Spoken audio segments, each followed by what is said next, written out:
नमस्ते विद्यार्थियों, आपका हमारे YouTube चैनल में स्वागत है।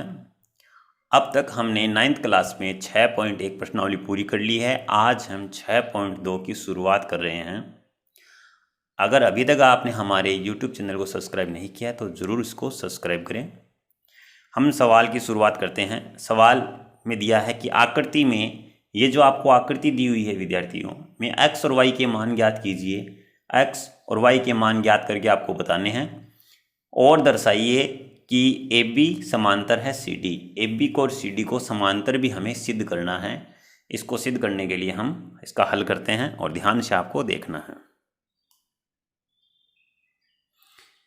विद्यार्थियों, आपको पता है कि एक सीधी रेखा पर बनने वाले सभी कोणों का योग 180 डिग्री होता है।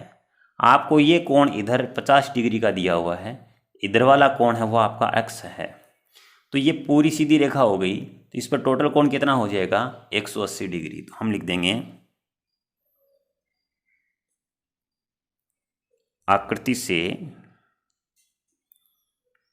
50 डिग्री प्लस x बराबर 180 डिग्री। कारण लिख देते हैं रेखिक युग्म, यानी एक रेखा पर बनने वाले सभी कोणों का योग 180 डिग्री होता है। अब ये 50 इधर से इधर आएगा तो ये माइनस का बन जाएगा। तो हम लिखेंगे x बराबर 180 माइनस 50। तो आपका हो गया यहाँ पर 50 घटाने में बच गए 130 डिग्री। विद्यार्थियों, ये आपकी x की वैल्यू आ गई।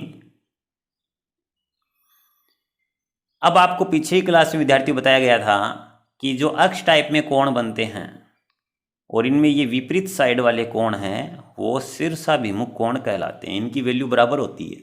तो आकृति में ध्यान से देखेंगे तो आपको नजर आएगा कि y और ये 130 विपरीत हो रहा है और ये अक्ष टाइप कोण है। तो ये y की वैल्यू भी कितनी हो जाएगी 130 डिग्री। कारण हो जाएगा शीर्षाभिमुख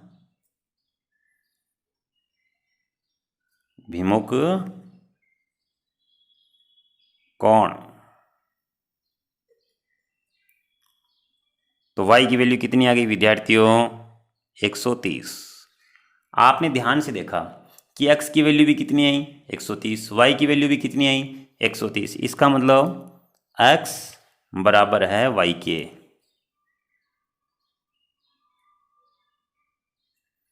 तो विद्यार्थियों x इधर वाला कोण है और y इधर वाला कोण है। तो आपको पीछे ही क्लास में बताया गया था कि जो जड़ की आकृति में कोण बनते हैं अंदर की साइड में, ये एकांतर कोण कहलाते हैं। अगर ये बराबर होते हैं तो यहाँ पर x और y की वैल्यू बराबर हो गई, तो ये तो एकांतर कोण की स्थिति हो गई। तो हम लिखेंगे यहाँ एकांतर कोण की स्थिति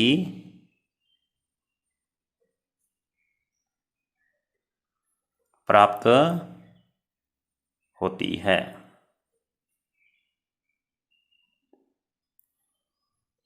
इसलिए विद्यार्थियों एकांतर कोण यानी बराबर होने वाले ये कोण समांतर रेखाओं में ही संभव होते हैं। इसलिए AB समांतर है CD। ठीक है विद्यार्थियों, ये अपना सवाल क्या हो गया सिद्ध हो गया। एक बार इसका फिर से हम स्मरण कर लेते हैं। आपको ये दोनों कोण का योग पता है 180 होता है, तो हमने 180 लिख दिया। 50 इधर आगे किसका हो गया माइनस का। ये घटाने पर x की वैल्यू कितनी आ गई 130 डिग्री। y की वैल्यू भी कितनी हो गई 130 डिग्री, क्योंकि शीर्षाभिमुख कोण हो गए। x और y बराबर हो गए और ये बराबर, यहाँ पर x इधर है और y इधर है, तो ये हमें एकांतर कोण की स्थिति का पता चलता है। और एकांतर कोण की स्थिति समांतर रेखाओं में ही संभव होती है। ये बराबर होने के कारण ये रेखाएं क्या हो गई समांतर हो गई। यही हमें क्या करना था सिद्ध करना था। धन्यवाद।